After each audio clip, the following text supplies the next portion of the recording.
Kita semua menyadari cepat atau lambat apa yang terjadi di belahan dunia manapun dalam waktu yang singkat akan masuk juga ke Indonesia. Mulai dari tren fashion, food, gaya hidup, penyakit, masalah politik, masalah sosial, apapun itu akan cepat menular, baik yang baik maupun yang buruk. Tidak terkecuali apa yang terjadi di dunia barat saat ini. Di negara Eropa, masalah air traffic atau jalur transportasi udara terutama bandara besar Eropa terjadi kekacauan di mana-mana sehingga menular hingga Australia dan Amerika. Koper hilang, barang bertumpuk, penumpang antri hingga 5 jam. Ribuan orang cancel flight karena perubahan jadwal pesawat dan kekurangan SDM yang ketika pandemi di PHK hingga tinggal 20%. Namun, sekarang di musim liburan summer, penumpang kembali sebanyak sebelum pandemi. Namun, pekerja bandara banyak yang baru masih bingung karena pekerja yang lama banyak yang tidak mau kembali bekerja karena meminta bayaran yang lebih tinggi. Sudah harga bahan bakar pesawat naik 2 kali lipat, tenaga kerja pada demo, ditambah cuaca panas di Eropa yang sangat mengerikan hingga 40 derajat. Ribuan orang meninggal karena heat stroke di Eropa. Hubungan pesawat dengan cuaca itu apa? Runway pesawat menjadi sangat panas, membahayakan ban pendaratan pesawat. Efek pandemi, dunia itu semuanya menjadi baru. Efek perang Ukraina membuat dunia juga menjadi baru. Efek kolonialisasi Tiongkok membuat dunia menjadi baru. Bahkan dunia sosial media, orang tidak lagi mengupdate statusnya di Twitter dan Facebook dalam 6 bulan terakhir. Itu menurun hingga 30% alias banyak orang yang merubah kebiasaan bersosial media statusnya dan profilnya. TikTok, YouTube menjadi 30% volumenya naik sebagai anomalinya. Di dunia barat, iklan sudah menang, di dunia digital meninggalkan koran, radio, dan TV. Dan orang berkantor dengan Zoom mengurangi luas ruang kerja di seluruh dunia menyusut 20%. Banyak gedung kosong saat ini. Itu semua bagian dari keseharian kita saat ini dan dunia politik pun mengalami shocking wave. Sesangar cuaca panas di Eropa yang membuat penggunaan gas dan minyak Rusia naik 10% di Eropa yang menambah keuntungan di kantong Rusia $1 billion setiap minggunya. Apalagi hal yang parah yang membuat ekonomi akan terguling di banyak negara. Kita lihat secara mikroekonomi di negara Tiongkok. Setelah dipukul telak dunia keuangan Tiongkok dengan bangkrutnya Evergrande, maka dunia keuangan Tiongkok dipukul lagi dengan masalah fraud keuangan yang mengatasnamakan bank. Namun untuk investasi non-bank, seperti kasus Century di Indonesia, mirip plek. Tidak ada produknya, hanya menjanjikan keuntungan bunga, di mana surat berharga itu tidak dilindungi otoritas keuangan Tiongkok. Kasus Henan Bank menjual deposito secara online dengan bunga tinggi. Sektor real di Tiongkok goncang akibat pandemi, memukul investasi Henan Bank di tempat lain katanya. Namun apapun itu ceritanya, pukulan beruntun itu yaitu pandemi virus Wuhan, lockdown kota-kota produksi dan pelabuhan, Evergrande, dan terakhir deposito Henan Bank menambah beban Tiongkok parah karena juga harus tetap membeli energi minyak terutama untuk energi di Tiongkok dengan harga 2 kali lebih mahal dibanding tahun lalu. Masalah besar di negara Tiongkok tersebut membuat strategi Tiongkok yang meminjamkan pembiayaan hutang ke banyak negara mulai ditarik-tarik, dan hal ini membuat banyak negara yang menggunakan pinjaman Tiongkok kebakaran jenggot. Banyak negara yang saat ini bermasalah di dalam negerinya karena keterbatasan stok pangan, keterbatasan energi, tingginya harga penyebab inflasi, menurunnya daya beli, dan terbeban hutang jatuh tempo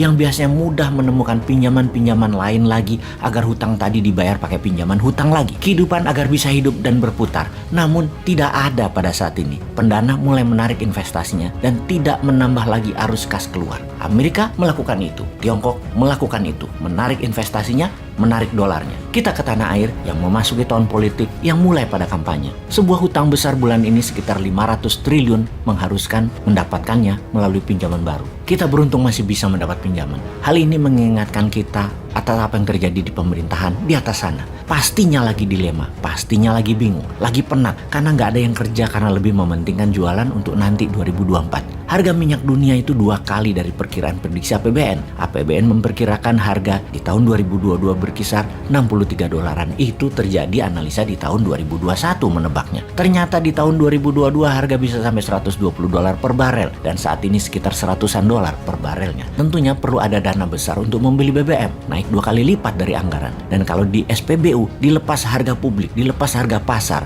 harganya bisa 20 ribuan per liternya, yaitu akan naik 35% dari harga tahun lalu. Bisa menyebabkan harga-harga kebutuhan sehari-hari naik 10-15%. Itu inflasi parah. Maka lebih baik disubsidi. Keputusannya adalah harga pasar ditahan di rendah, masyarakat belinya di bawah 15 ribuan, pemerintah nombokin sekitar 6 ribuan per liternya, alias pemerintah yang mengcover. Hal inilah yang membuat kekurangan uang di kas negara yang membuat pemerintah harus pinjam. Ada 2 mata pisau melihatnya. Pro pemerintah sekarang akan menganggap tindakan ini baik, walau negara harus berhutang. Namun yang anti pemerintah saat ini akan mengatakan yang bayarin nanti siapa? Pajak digenjot terus, usaha nggak ditolong, malah ditekan. Yang nanggung rakyat juga nantinya, tapi yang dapat nama sampean pejabat di atas. Yang pro pemerintah menganggap hutang itu nggak apa-apa. Sementara yang anti hutang komen, hutangnya harusnya yang membayar yang membuat pinjaman tersebut. Maka pertanyaannya adalah, apakah itu menjadi hal yang produktif buat cover hutangnya, buat cover bunganya, buat cover pokoknya? Mana hasilnya?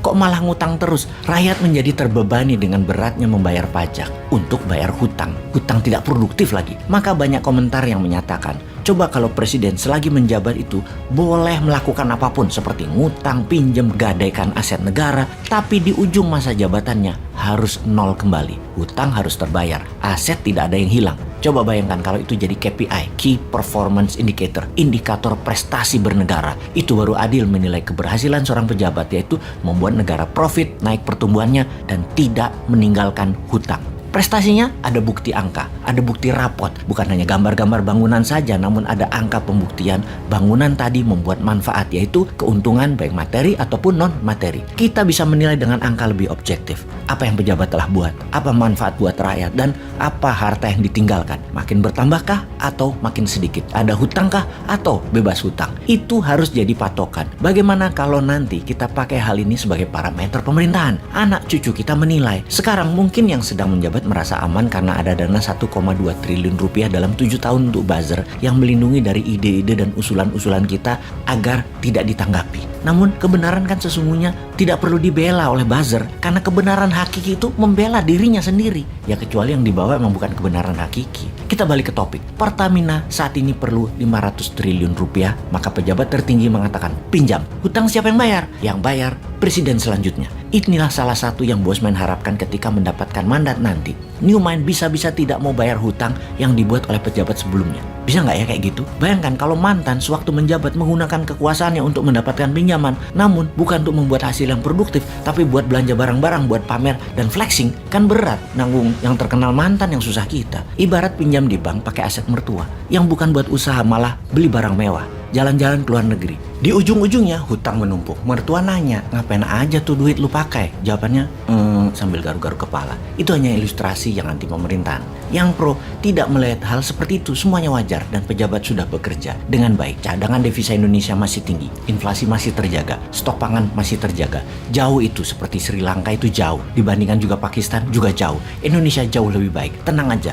Demikian yang pro pemerintahan itu berkata, bagi Newmind yang tidak anti pemerintah juga tidak mendukung oposisi, Newmind tetap lurus, ingin Indonesia 100 kali lebih baik dari saat ini. Yang jelek diingetin dan diberi saran, yang bagus dikuatkan lagi.